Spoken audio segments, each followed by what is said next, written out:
Commander Zethkar of the Galactic Confederation Navy stared at the primitive blue world through the reinforced viewport of his flagship, the inevitable Victory. The third planet from the local star seemed almost peaceful, its white clouds swirling over vast oceans and brown-green continents. It was hard to believe that such a backward civilization could pose any threat to the mighty Confederation. "Sir, we've completed our analysis of their technology," reported Lieutenant Vexera, her forearms working efficiently across the holographic displays. "The results are amusing." Zethkar's mandibles clicked in what his species considered laughter. As a Thraktari, he stood nearly 3 meters tall, his chitinous exoskeleton gleaming under the ship's artificial lights. His species had conquered 17 star systems before joining the Confederation, and he had personally overseen the subjugation of 3 primitive worlds. This would be his 4th. "Enlighten me, Lieutenant. What manner of stone tools do these humans wield?" Vexera's tentacles rippled with mirth as she manipulated the data streams. "They still use kinetic weapons, sir. Projectile launchers that fire small metal slugs. Some of their larger weapons use controlled chemical explosions. They haven't even discovered plasma technology, much less energy manipulation or quantum disruptors." "Chemical explosions?" Zethkar's second pair of eyes widened in disbelief. "You mean they're still using combustion-based propellants? What's next? Are they going to tell me they ride domesticated beasts into battle?" "Actually, sir," interrupted Science Officer Kaithmol from his position near the sensor array, "our deep scans show they do maintain large populations of quadrupedal mammals. Horses, they call them. Though they seem to use them primarily for recreational purposes now." The bridge erupted in clicking and chittering as the crew shared their amusement. Even the normally stoic navigation officer Kixleth allowed her gill slits to flutter in what passed for laughter among her aquatic species. "This is too perfect," Zethkar mused, settling back into his command throne. High Command was concerned about this species because they've unified their entire planet under a single banner. The United Earth Federation, they call themselves. But if they're still throwing rocks at each other. "To be fair, sir," Kaithmol interjected, "they are somewhat advanced in certain areas. Their space travel technology, while crude, is functional. They've established colonies on 2 other worlds in their system and have built impressive orbital installations. Their information networks span their entire planet instantaneously, and their industrial capacity is remarkably high for such a young species." Zethkar waved a dismissive claw. "Irrelevant. Industrial capacity means nothing without proper weapons to defend it. How many ships do they have?" "Approximately 200 vessels capable of interstellar travel," Vexera reported. "Most are cargo transports or small exploration craft.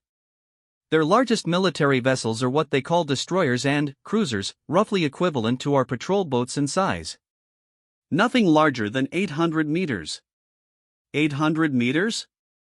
Zethkar's laugh was a harsh grinding sound.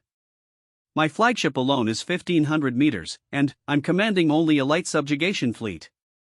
What weapons do these toy ships mount?" "The same primitive kinetic systems, sir. Railguns, missile pods, and something they call point defense cannons. All projectile-based. They also use nuclear warheads, but the fusion yields are pathetic by our standards." Zethkar stood and began pacing the bridge, his heavy footsteps echoing off the metal deck plates. Through his neural implants, he accessed the complete tactical analysis his ship's AI had compiled. The humans had impressed him initially, their rapid expansion through their star system suggested a driven, aggressive species. But seeing their weapons technology was like discovering that a predator's teeth were made of soft clay. "What about their defensive installations?" he asked. "Orbital platforms around their major colonies," Kaithmol replied. "Again, kinetic weapons and missile systems. They've built an impressive network of early warning sensors throughout their system, but nothing our cloaking systems can't handle. Their most formidable installation is something called the Luna Defense Grid, a series of massive railgun emplacements built into their primary moon." "Railguns," Zethkar repeated with disdain. "Magnetic acceleration of metal projectiles. We used those weapons 5,000 years ago, before we discovered how to manipulate matter at the quantum level." He activated his personal communication link to the fleet. All ships, this is Commander Zethkar. I'm updating our mission parameters. What was intended to be a cautious first contact will now be a simple annexation. These humans pose no significant threat to Confederation forces. The responses came back immediately from his subordinate commanders, their voices filled with anticipation for an easy victory. Captain Mordek of the heavy cruiser Starcleaver was particularly enthusiastic. Finally, sir. My crew has been looking forward to testing our new plasma batteries against something more challenging than asteroids. You may get your chance, Captain, though I suspect this will be over before you can properly warm up your weapons. Zethkar cut the connection and turned back to his tactical display. The Confederation fleet under his command consisted of 12 ships, ranging from his flagship down to several fast attack vessels designed for precision strikes. Each ship was equipped with the latest in Confederation military technology: quantum disruptor cannons that could tear apart matter at the subatomic level, plasma batteries that fired contained stars, and defensive shields that could deflect everything from cosmic radiation to antimatter streams. More importantly, every ship in his fleet was crewed by veterans of at least one planetary conquest. The Confederation didn't send inexperienced crews to subjugate new worlds, even primitive ones. His tactical officer Zethkar himself had earned his rank by successfully breaking the orbital defenses of Kepler 442b, a heavily fortified world whose inhabitants had put up fierce resistance for 3 months before surrendering. Sir, Vexera called out, we're receiving a transmission from the human homeworld. Already? Our scouts only revealed themselves 6 hours ago. Zethkar was mildly impressed. Most primitive species took days to respond to first contact. The transmission is coming from multiple sources across their planet, sir. It appears to be coordinated through their unified government. Put it on the main screen. The holographic display shimmered and resolved into the image of a human female. Zethkar studied her with professional interest. The species was bipedal, roughly 2 meters tall, with soft pink-brown skin instead of proper armor plating. Their eyes were small and, set close together, lacking the compound structure that provided proper depth perception. Most notably, they appeared to have no natural weapons, no claws, no fangs, no venomous spines or acid sacs. This is Admiral Sarah Chen of the United Earth Federation Navy, the human said. We welcome you to the Sol system and hope this first contact between our peoples can be the beginning of a peaceful relationship. Zethkar noted that the human's voice remained steady despite the obvious stress of the situation. That was interesting. Most primitive species either cowered or blustered when faced with superior technology. You may respond, sir, Vexera prompted. Zethkar activated the transmission array. I am Commander Zethkar of the Galactic Confederation Navy. Your world has been selected for integration into the Confederation. You have 72 hours to prepare for peaceful transition to Confederation authority. Resistance is not advised. He expected panic, perhaps desperate attempts at negotiation. Instead, the human's expression hardened slightly. Commander Zethkar, while we appreciate your offer, humanity has no interest in becoming part of your confederation. We're prepared to discuss trade agreements, cultural exchanges, or mutual defense pacts, but we will not surrender our sovereignty. The bridge fell silent. In his 15 years of military service, Zethkar had never heard such a response from a primitive species faced with overwhelming technological superiority. You misunderstand, Admiral Chun. This is not a negotiation. You have 72 hours. Then, you misunderstand us, Commander. Humanity doesn't surrender. We never have, and we never will. The transmission cut off from the human end. For several moments, nobody on the bridge spoke. Finally, Kaithmol broke the silence. Sir, perhaps they don't fully comprehend the technological gap between our forces. Perhaps, Zethkar agreed. Vexera, begin detailed scans of their military installations. I want to know the exact location of every weapon, every ship, every defensive position in this system. If they insist on learning this lesson the hard way, we'll teach it to them efficiently. Yes, sir. Sir, should we be concerned about their response? Most primitive species either submit immediately or waste time with futile diplomatic protests. These humans seem unusually confident. Zethkar considered this. In his experience, confidence in primitives usually meant either ignorance or desperation. Sometimes both. No, Lieutenant. Confidence without capability is just arrogance. And arrogance in the face of superior force is simply stupidity. Over the next 18 hours, Zethkar's fleet conducted comprehensive scans of the Sol system. The results confirmed their initial assessment. Humanity had built an impressive infrastructure for such a young spacefaring species, but their weapons technology remained centuries behind Confederation standards. The Luna defense grid was the most formidable installation they detected. Built into the Moon's surface, it consisted of dozens of massive railgun emplacements capable of accelerating projectiles to significant fractions of light speed. Impressive for kinetic weapons, but still primitive compared to energy-based systems. Earth's orbital defenses were more numerous but less powerful. A network of armed stations positioned at strategic points around the planet. Their fleet consisted of exactly what the initial scans had suggested: small, fast ships armed with outdated weapons. What puzzled Zethkar was the humans' behavior. Instead of panicking or attempting to evacuate their civilian population, they seemed to be preparing.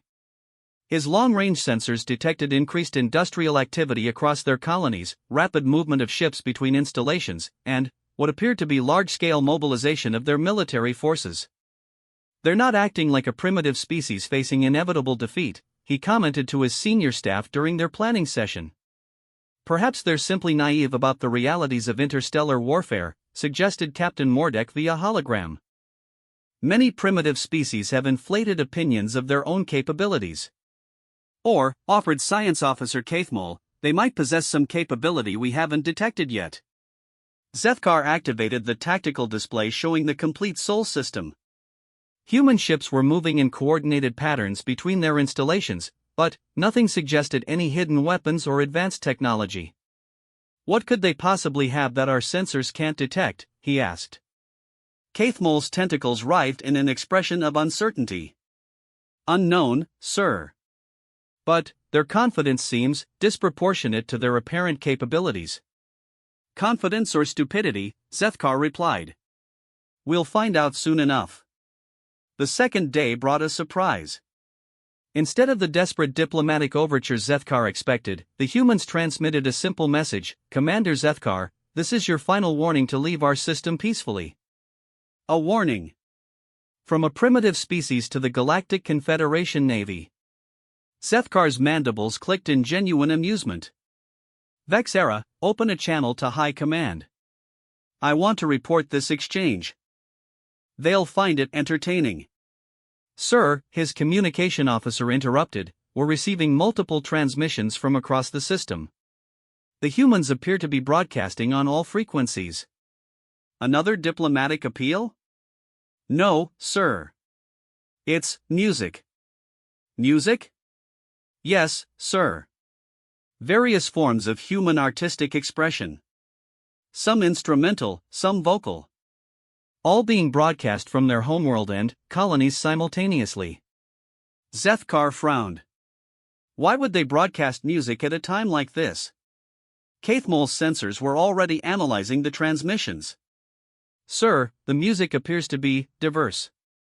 Multiple styles, different languages, various emotional tones. Some peaceful, some aggressive." "Aggressive music?" "The closest translation would be battle songs, sir. Compositions apparently designed to inspire courage in warriors preparing for combat." The bridge fell quiet as the implications sank in. Zethkar felt his first stirring of unease. In 15 years of conquest, he'd never encountered a species that responded to overwhelming force by broadcasting music. "Sir," Vexera called out urgently, "our deep space sensors are detecting movement in the outer system. Multiple human ships are changing course, converging on our position." Zethkar moved to the tactical display.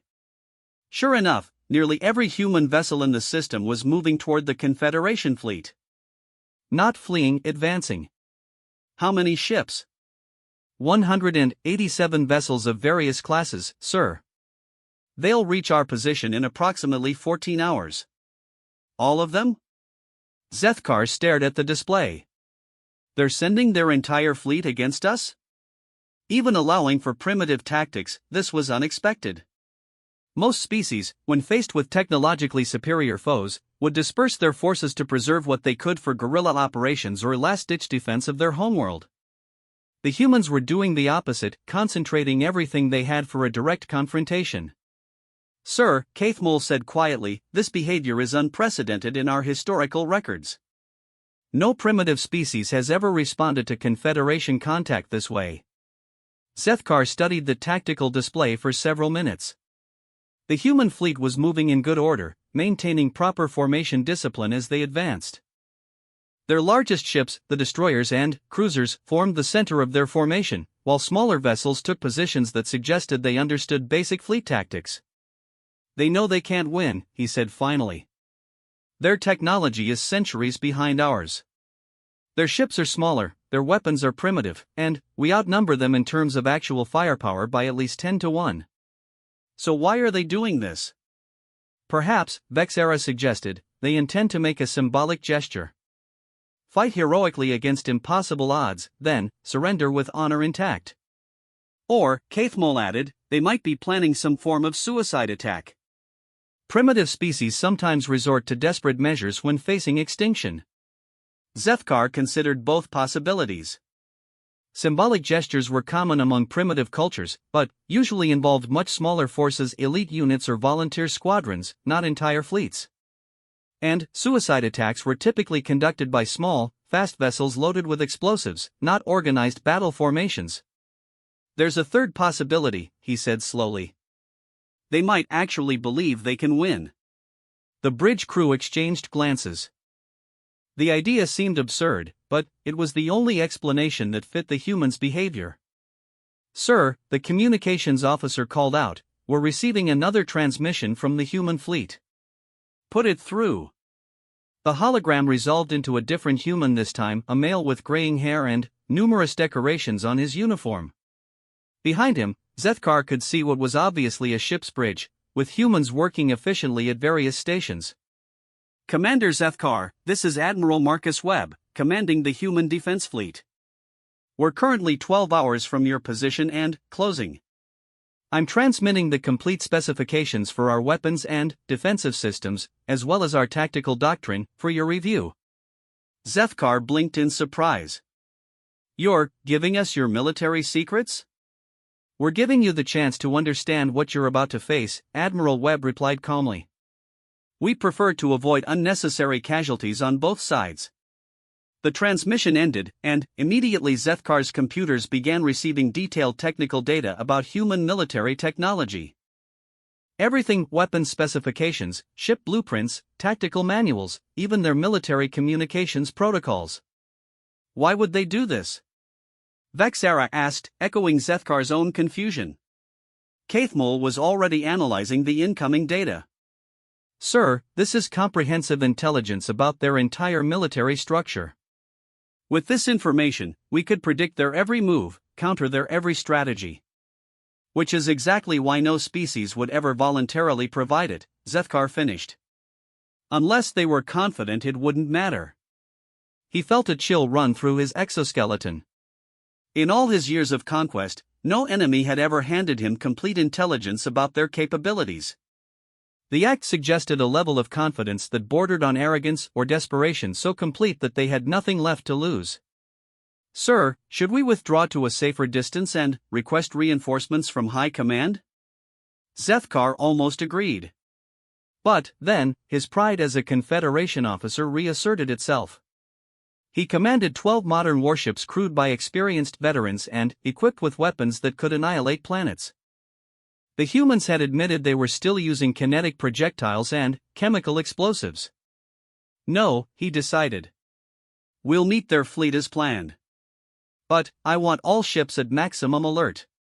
If these humans want to throw themselves against the might of the Confederation, we'll give them the lesson they're asking for. As the hours passed, more details emerged about the approaching human fleet.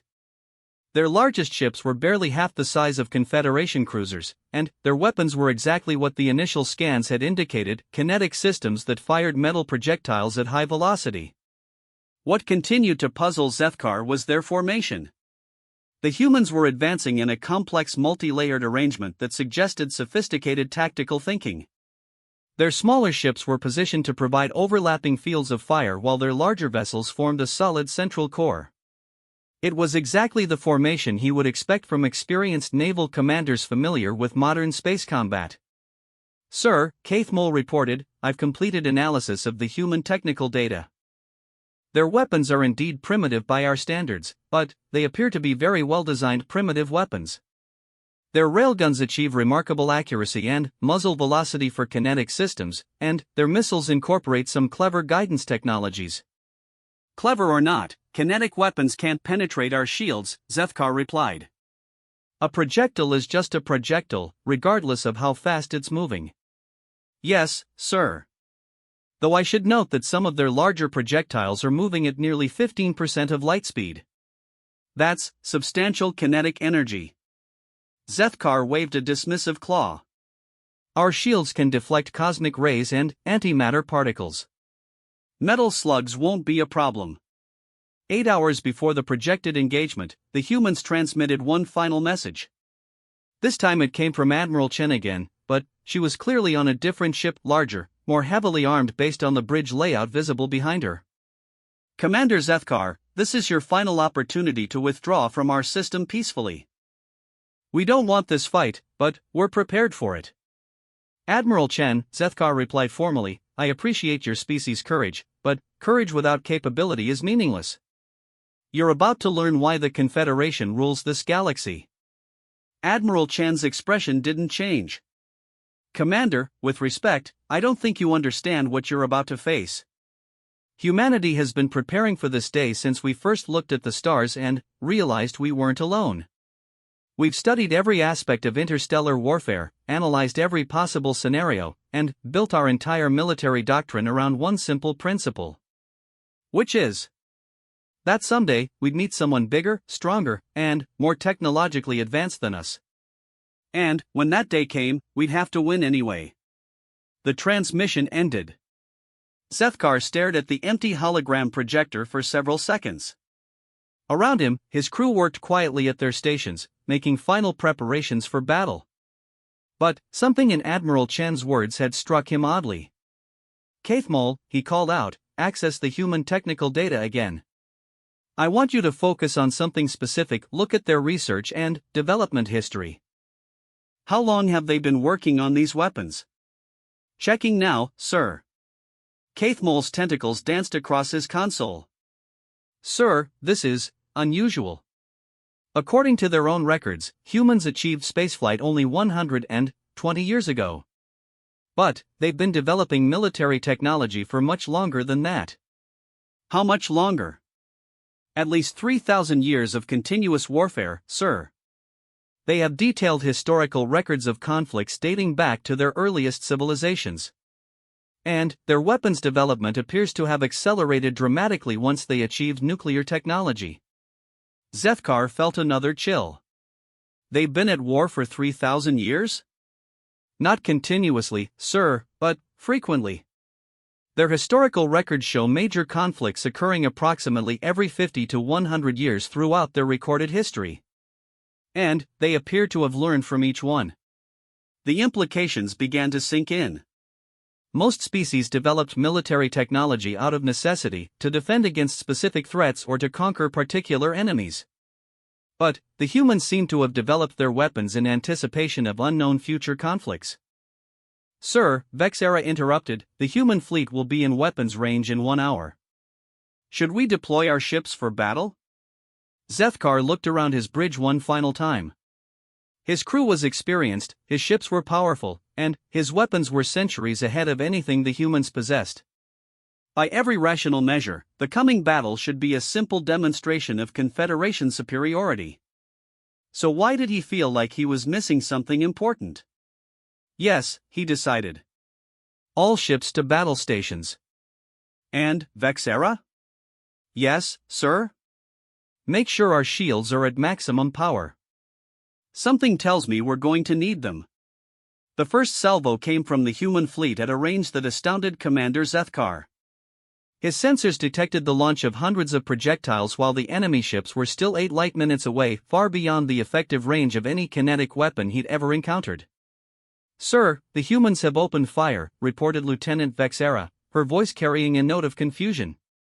"But their projectiles won't reach us for another 47 minutes at current velocity." Zethkar studied the tactical display with growing puzzlement. The approaching projectiles were moving at roughly 12% of light speed, impressive for kinetic rounds, but nothing his shields couldn't handle. More concerning was the fact that the humans had fired at such extreme range. Either their targeting systems were far more sophisticated than anticipated, or they were simply wasting ammunition. "Time to weapons range for our forces?" 38 minutes, sir. The human projectiles will impact 9 minutes before we can return fire. Very well. All ships maintain formation and prepare for impact. Shields at maximum power. Zethkar settled back in his command throne, watching the slowly converging trajectories on his display. Around him, his bridge crew worked with calm efficiency, confident in their technological superiority. The Confederation had fought dozens of species across the galaxy, and none had ever posed a serious threat to properly shielded warships. "Sir," Science Officer Caithmole called out, "I'm detecting something unusual about the incoming projectiles." "They're not following ballistic trajectories." "Explain." "They're making course corrections, sir. Minor ones, but consistent with guided munitions rather than simple kinetic rounds." Zethkar frowned. Guided projectiles were more sophisticated, but still primitive compared to energy weapons. "Our point defense systems should handle guided munitions easily enough." "Yes, sir. Although..." Caithmole paused, reviewing his sensors. "Sir, the humans have fired over 800 projectiles in that first salvo. That's more ordnance than we typically see from an entire planetary defense grid." Before Zethkar could respond, another wave of launches appeared on the tactical display. Then, another. Within minutes, the space between the two fleets was filled with thousands of incoming projectiles, all adjusting their courses with subtle precision. "How many rounds have they fired?" Zethkar demanded. "Current count is over 15,000 projectiles, sir, with more launching every few seconds." Vexera's voice held a note of disbelief. "Sir, this rate of fire is impossible for kinetic weapons." "The energy requirements alone. They're probably firing their entire ammunition stockpile in a desperate first strike," Zethkar decided. "Let them waste their ordnance. Our shields will hold, and then we'll destroy their fleet at leisure." But even as he spoke, he felt a nagging doubt. No military commander, no matter how primitive, would expend their entire ammunition supply in a single barrage unless they were confident it would be effective. "Sir, impact in 60 seconds, Vexera reported. All ships report shields at maximum power and point defense systems active." Zethkar watched the tactical display as thousands of projectiles converged on his fleet. At such extreme range, even guided munitions should be easy to intercept or deflect. His ship's point defense systems were designed to stop high-velocity missiles and energy blasts. Primitive kinetic rounds should pose no challenge at all. The first impacts came precisely on schedule. Zethkar expected to see the projectiles bounce harmlessly off his shields or be vaporized by point defense fire. Instead, he watched in growing alarm as his flagship's defensive readings began fluctuating wildly. "What's our shield status?" he barked. "Shields holding at 87%, sir," Vexera replied, but her voice carried uncertainty. "Sir, these aren't normal kinetic impacts." "The projectiles are strange." "Strange how?" "They're not solid metal, sir. They appear to be some kind of dense metallic foam with embedded technologies I don't recognize." Across the fleet, similar reports came in. The human projectiles weren't bouncing off shields as expected. Instead, they were impacting the energy barriers and somehow transferring far more kinetic energy than their mass and velocity should allow. "Sir!" Caithmole's voice cracked with alarm. The projectiles are designed to disrupt shield harmonics. They're matching our defensive frequencies and creating resonance cascades. Zethkar felt his first real stirring of fear. Resonance cascade technology was advanced physics beyond what any primitive species should understand. How is that possible? Unknown, sir, but it's happening. Shield effectiveness is dropping across the fleet. The second wave of projectiles impacted before Zethkar could fully process the implications of the first. This time, several rounds penetrated his flagship's weakened shields entirely, slamming into the hull with devastating effect. Damage report. Minor hull breaches in sections 7 and 12, sir. No critical systems affected, but... Vexera paused. Sir, these projectiles aren't just kinetic penetrators. They're carrying some kind of secondary payload. What kind of payload? Unknown, sir. The rounds that penetrated our hull have released small devices that appear to be scanning our internal systems. Zethkar's blood ran cold. The humans weren't just attacking, they were gathering intelligence about Confederation technology during the battle itself. But that level of tactical sophistication suggested military thinking far beyond what any primitive species should possess. All ships, concentrate fire on the human fleet. I want those ships destroyed before they can launch another salvo. But even as his fleet opened fire with plasma batteries and quantum disruptors, Zethkar realized they had a problem. The human ships were still 8 minutes away from optimal weapons range for Confederation forces, while the humans continued launching projectiles at an impossible rate. Sir, incoming transmission from Captain Mordek on the Starcleaver, his communications officer reported. Put him through. The hologram showed a badly shaken Thraktari captain whose exoskeleton was cracked from battle damage. Commander, we've sustained significant shield failure. These human weapons are like nothing in our tactical databases. They're not just kinetic rounds, they're using some kind of adaptive technology that learns from each impact. Adaptive technology? Yes, sir. Each subsequent projectile is slightly more effective than the previous one. They're analyzing our defensive responses in real time and adjusting their attacks accordingly. Zethkar cut the connection and turned to his science officer. Kaithmol, is that possible? Theoretically, yes, sir. If the projectiles carry sophisticated sensor packages and can communicate with the launching platforms, they could share defensive data and optimize subsequent attacks. But the computational requirements would be enormous. Another massive salvo struck the fleet, and this time several ships reported serious damage. The heavy cruiser Domination lost primary shields entirely, while the destroyer's Swift Death took a direct hit to its reactor core. Sir, Vexera called out urgently, we're receiving a transmission from the human fleet. Put it through. Admiral Webb appeared on the main display, his calm demeanor unchanged despite the battle raging around them. Commander Zethkar, you're taking significant damage from weapons you clearly don't understand. This is your last chance to withdraw before we demonstrate what our weapons can really do. What they can really do? Zethkar snarled. You're throwing primitive projectiles at modern warships. Admiral Webb's expression grew grim. Commander, what you've experienced so far is just our long-range harassment fire. We haven't even begun to show you what human weapons technology is capable of.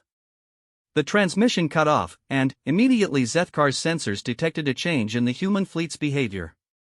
Instead of maintaining their previous formation, the ships began spreading out into a complex three-dimensional pattern that suggested they were preparing for something significant.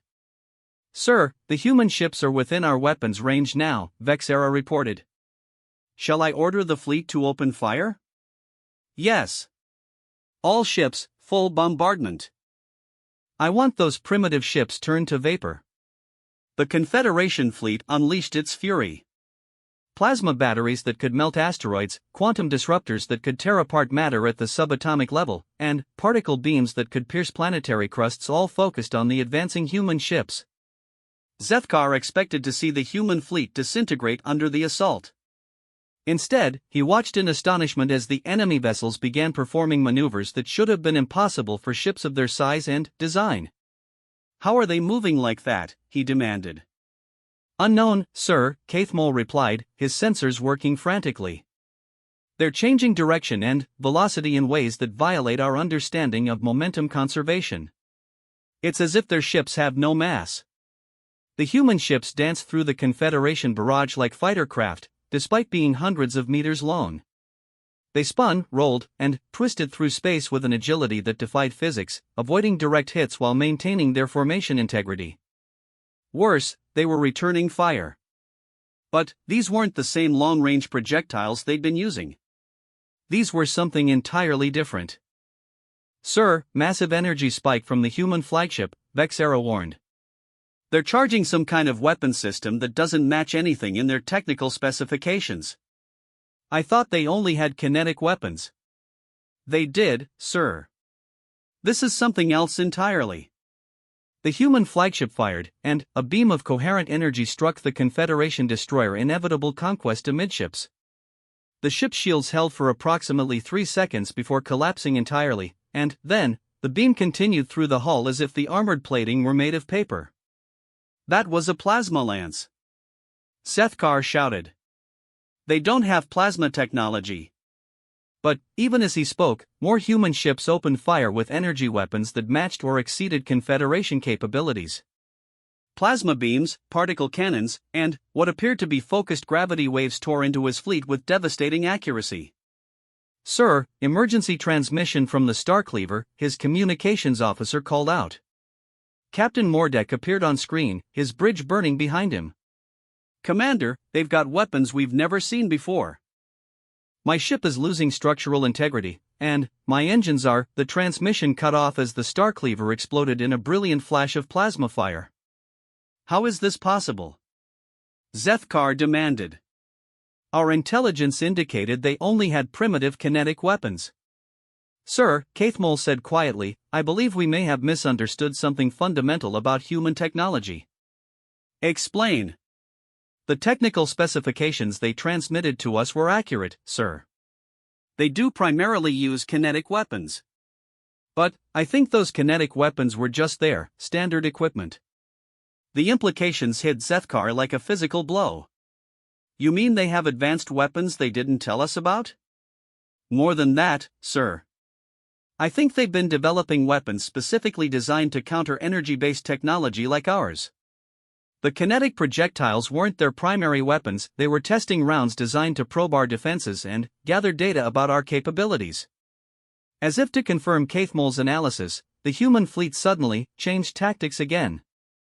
The ships that had been firing energy weapons switched back to kinetic systems, but these new projectiles were different from the earlier ones. They moved faster, maneuvered more aggressively, and seemed to ignore defensive fire entirely. Sir, these new projectiles are phasing through our shields without triggering them, Vexera reported with barely controlled panic. They're not interacting with the energy barriers at all. That's impossible.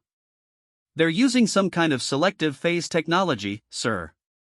The projectiles exist in normal space when they want to hit something, but phase into subspace to avoid defensive systems. Zethkar watched his fleet being systematically destroyed by weapons that shouldn't exist. Ships that had conquered star systems were being outmaneuvered by vessels half their size. Weapons that could annihilate planets were being negated by technology he'd never imagined possible. Sir, incoming transmission from Admiral Chun. The human admiral appeared on screen, her expression sympathetic but determined. Commander Zethkar, you've lost 4 ships and the rest of your fleet is severely damaged. We're prepared to accept your surrender now. Surrender? Zethkar's mandibles clicked in outrage. The Galactic Confederation does not surrender to primitive species. Commander, with respect, we're not a primitive species. We've been preparing for interstellar warfare since before we left our home planet. Did you really think a species that survived 3,000 years of continuous conflict wouldn't have learned how to fight effectively? Admiral Chen paused, allowing that to sink in. Every weapon system you've seen today was designed specifically to counter more advanced technology. We've spent decades studying the theoretical capabilities of energy-based weapons, shield systems, and faster-than-light travel. When we finally encountered a species that used those technologies, we were ready. You had energy weapons all along? We had the capability to build them, yes. But, kinetic weapons are actually more effective against shielded targets when properly designed. Energy shields are optimized to deflect energy, they have trouble with exotic matter that can phase in and out of normal space. Zethkar stared at the tactical display. His flagship was the only Confederation vessel still at full combat capability. The rest of his fleet was either destroyed or so badly damaged as to be combat ineffective. You used us to test your weapons, he realized. We used your attack to gather final data about Confederation military technology, Admiral Chen confirmed. We've been monitoring your communications, analyzing your tactics, and studying your weapons since you entered our system. The projectiles that penetrated your hulls weren't just scanning devices, they were sample collectors, gathering physical specimens of your technology for analysis. You turned the entire battle into an intelligence-gathering operation. Commander, humanity has learned that information is the most powerful weapon of all.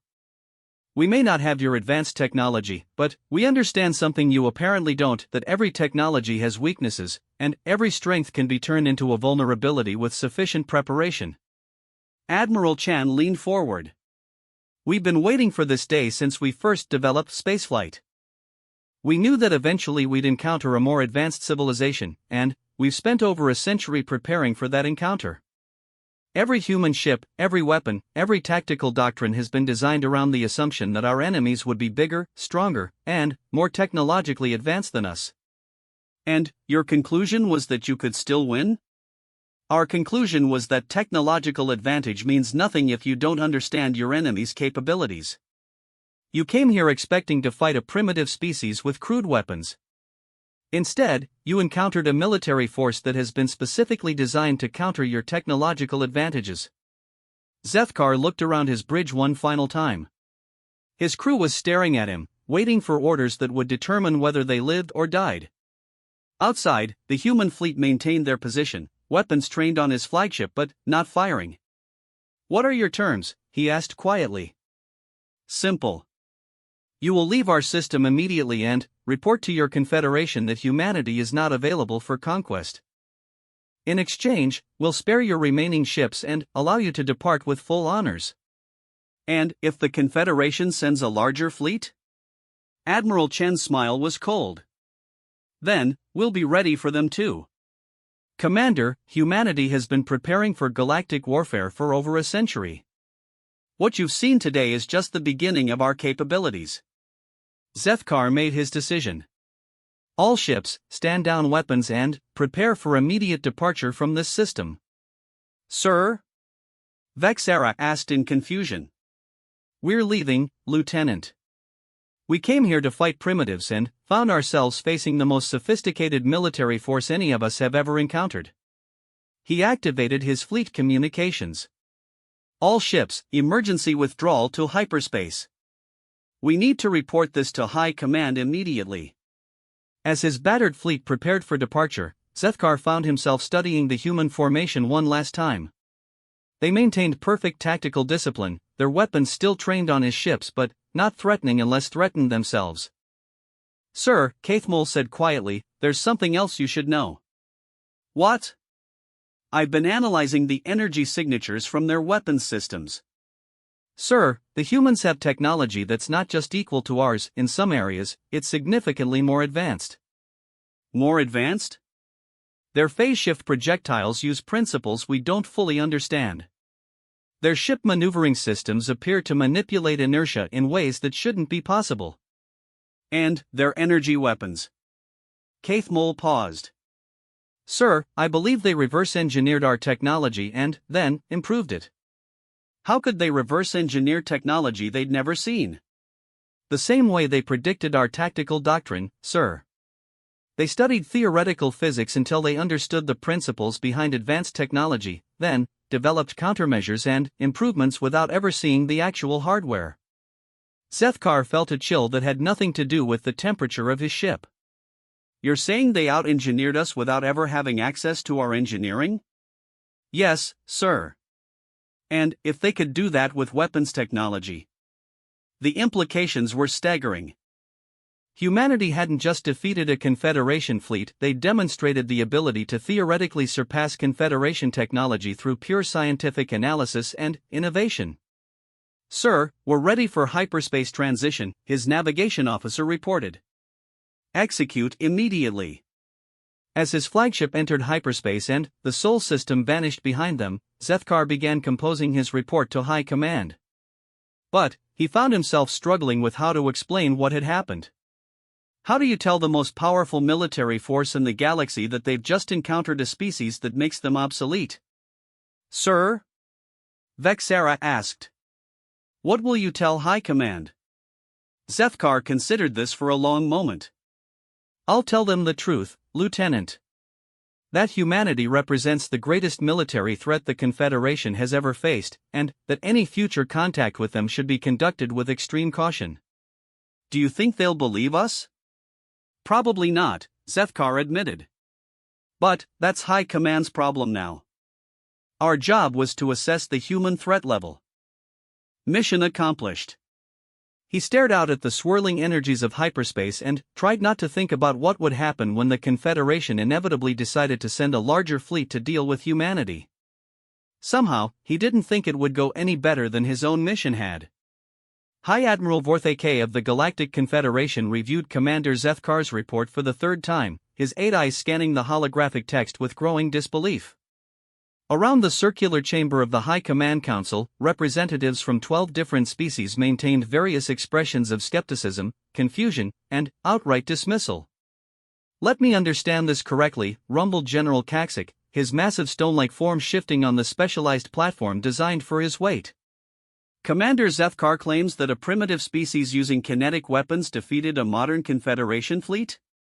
"Not just defeated," added Admiral Silthys, her serpentine form coiled around her command station. "According to this report, they systematically analyzed our technology during the battle and demonstrated weapons capabilities that exceed our own." "It's impossible," declared Science Coordinator Yixlat, her crystalline body chiming as she moved. "No species achieves technological superiority without first developing energy manipulation, quantum mathematics, and subspace physics. These humans still use chemical propulsion for basic transportation." High Admiral Vorthake's tentacles writhed in contemplation. As Supreme Commander of Confederation forces, he had overseen the conquest of over 40 systems. In 2 centuries of military service, he had never encountered a species that posed a genuine threat to Confederation supremacy. "Commander Zethkar is one of our most experienced officers," he said finally. "His tactical assessments have always been accurate." "Then, perhaps the stress of command affected his judgment," suggested General Kaksik. "Primitive species have been known to employ desperate tactics that can temporarily confuse more advanced forces." Admiral Silthys's hood flared in disagreement. "I've reviewed the sensor logs from his fleet. The energy readings are consistent with his report. The humans did use weapons that our databases don't recognize." "Sensor logs can be corrupted," Yixlat chimed. "Equipment malfunction could explain discrepancies in the data." High Admiral Vorthake accessed the complete tactical records from Zethkar's fleet. The data was extensive: battle recordings, energy signatures, weapons analysis, even biological samples collected from human projectiles. Everything supported Zethkar's conclusions, no matter how impossible they seemed. "There's another factor to consider," he said slowly. Zethkar's fleet consisted of 12 modern warships crewed by experienced veterans. Even if the humans employed unknown tactics, they shouldn't have been able to inflict the level of damage described in this report. Unless, Science Coordinator Yixlat said thoughtfully, they weren't as primitive as our initial assessment indicated. The chamber fell silent as the implications of that statement sank in. The Confederation's expansion strategy was based on the assumption that technological development followed predictable patterns. Species that used primitive weapons were assumed to be primitive in all areas. "High Admiral," Admiral Silthys said, "I recommend we dispatch a larger fleet to the Sol system. If the humans do possess advanced capabilities, we need to understand the extent of their technology." "Or," General Kaksik countered, "we should quarantine the system and classify it as a potential threat zone until we can develop appropriate countermeasures." Vorthe K considered both options. Sending another fleet risked losing more ships if the humans were as dangerous as Zethkar claimed. But quarantining an entire star system based on one battle report would set a dangerous precedent. There is a third option, he said finally. We could attempt diplomatic contact. If the humans are truly advanced, negotiation might be more productive than conquest. The chamber erupted in protest. Confederation policy had always been expansion through superior force. Negotiating with primitives would undermine everything the military had built. High Admiral, General Kaksik's voice boomed, the Confederation does not negotiate with lesser species. Our supremacy depends on absolute technological and military dominance. But what if they're not a lesser species? Vorthe K asked quietly. Before anyone could respond, the chamber's communication system activated. High Admiral, urgent transmission from the Sol system. It's coming through the diplomatic channels. Vorthe K's tentacles stiffened. From the humans? Yes, sir. Admiral Chen requests immediate council with Confederation High Command. The council members exchanged glances. No primitive species had ever directly contacted High Command. Most weren't even aware that such a body existed. Put her through, Vorthe K decided. The holographic display activated, showing Admiral Chen in what appeared to be a conference room aboard a human vessel. But Vorthe K noticed details that made him uneasy: the sophisticated displays in the background, the complexity of the technology visible through the viewports, and, most disturbing of all, the complete lack of fear in the Admiral's demeanor. High Admiral Vorthe K, Admiral Chen said formally, I'm Admiral Sarah Chen of the United Earth Federation. I'm contacting you regarding the recent incident with Commander Zethkar's fleet.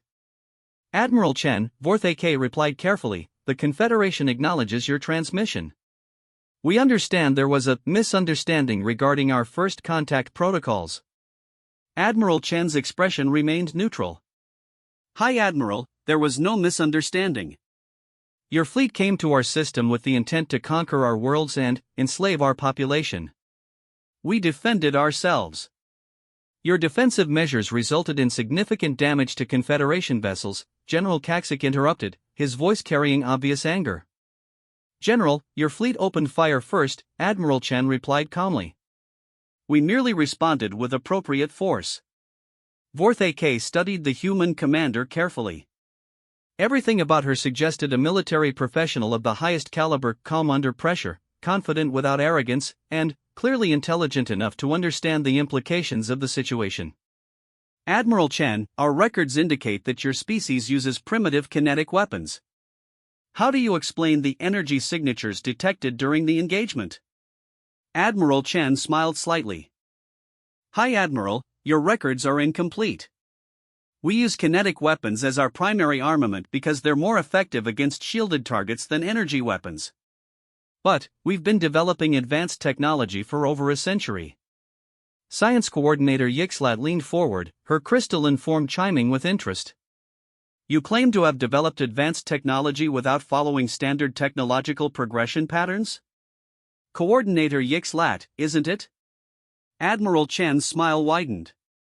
We've been monitoring your communications since your fleet entered our system.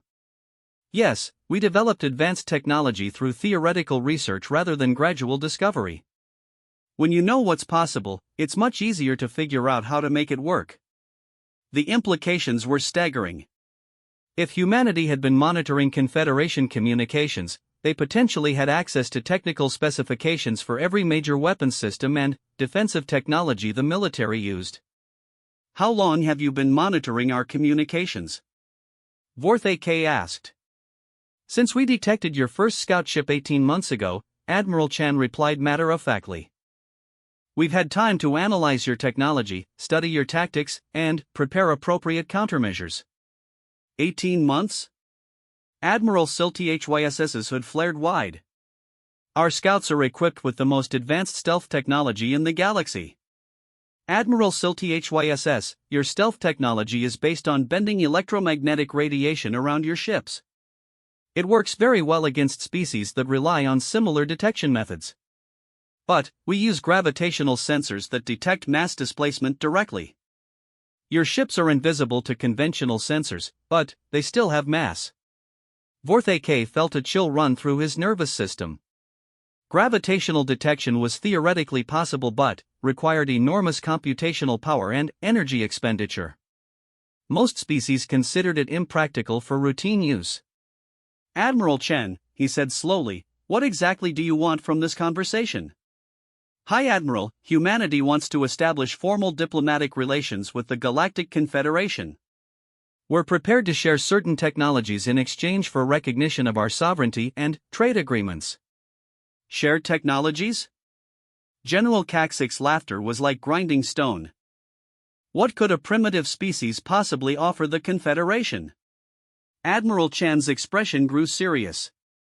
General, would you like to see our primary shipyard? Without waiting for permission, she activated a display behind her.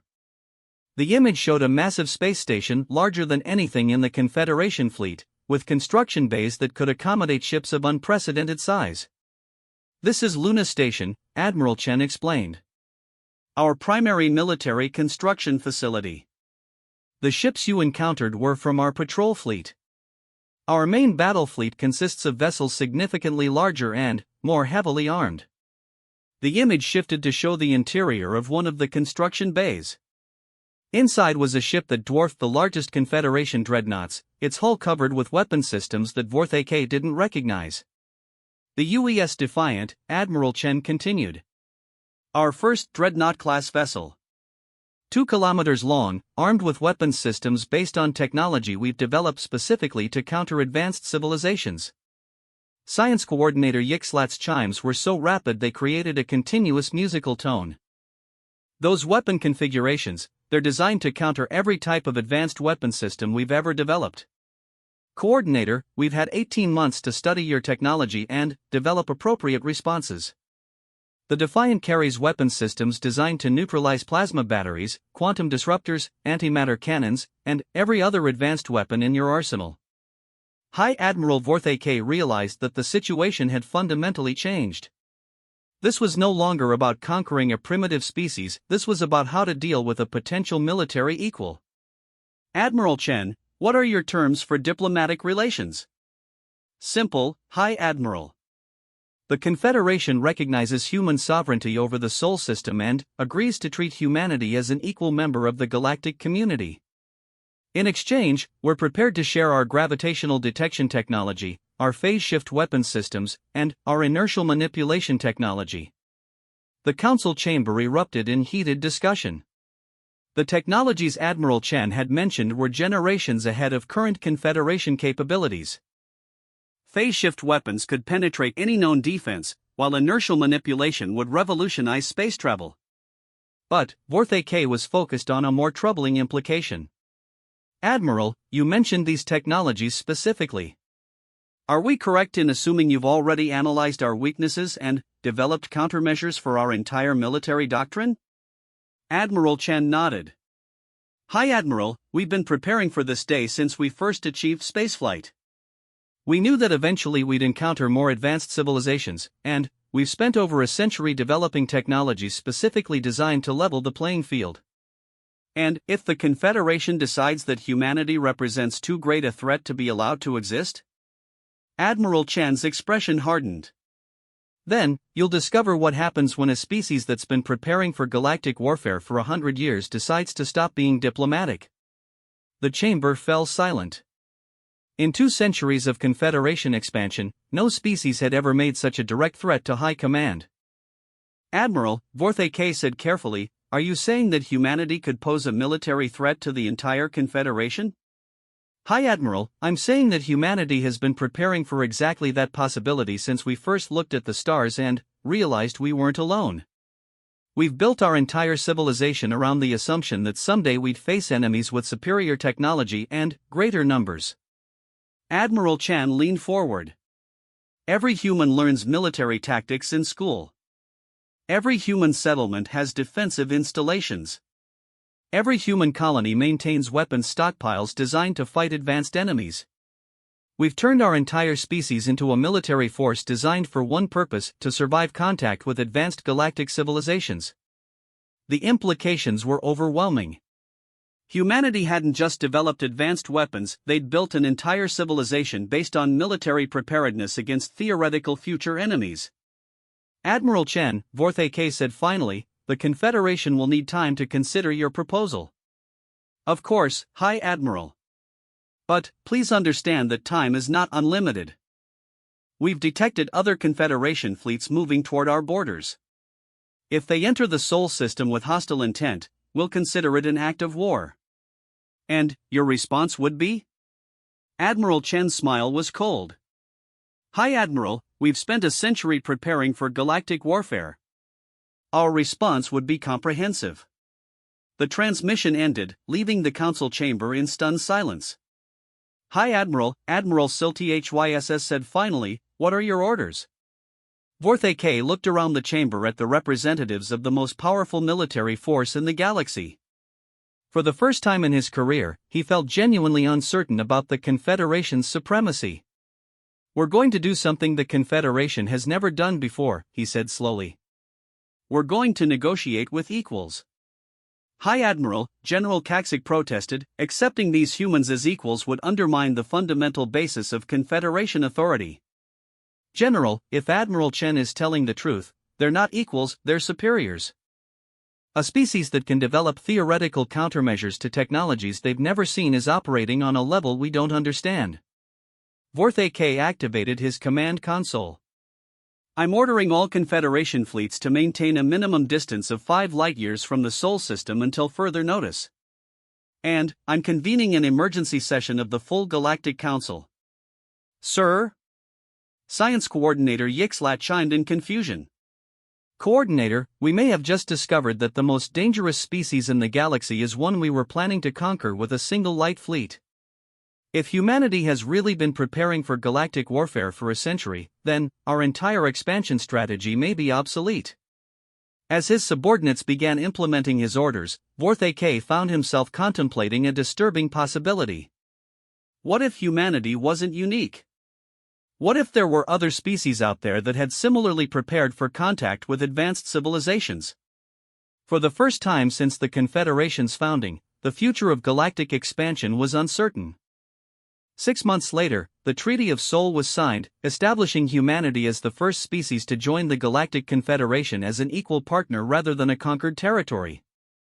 The terms included technology sharing agreements that advanced Confederation capabilities by centuries, mutual defense pacts that strengthened galactic security, and, most importantly, a new protocol for contact with unknown species. But, in the private communications between High Command and human leadership, a different understanding emerged. Humanity hadn't just proven they could defend themselves, they demonstrated that they could probably conquer the entire Confederation if they chose to do so. The most advanced military civilization in the galaxy had been outthought, outprepared, and outfought by a species that still used kinetic weapons as their primary armament. And everyone involved understood that this was probably just the beginning of humanity's impact on galactic civilization. High Admiral Vorthake's final report to the Galactic Council contained a simple recommendation: when dealing with humanity, remember that they have been preparing for us far longer than we have been preparing for them. Proceed accordingly. In the margins of that report, he added a personal note that would become legendary among Confederation officers: never assume that primitive weapons indicate a primitive mind. The most dangerous enemy is one who has been planning for your arrival. Years later, when other aggressive species challenged Confederation authority, they found themselves facing not just traditional Confederation forces, but human advisors who had spent generations preparing for exactly those types of conflicts. The galaxy learned that humanity's outdated weapons were actually the most advanced military technology ever developed, weapons designed by a species that had been preparing for galactic warfare since before they left their home planet. And every species that learned this lesson learned it the same way, the hard way.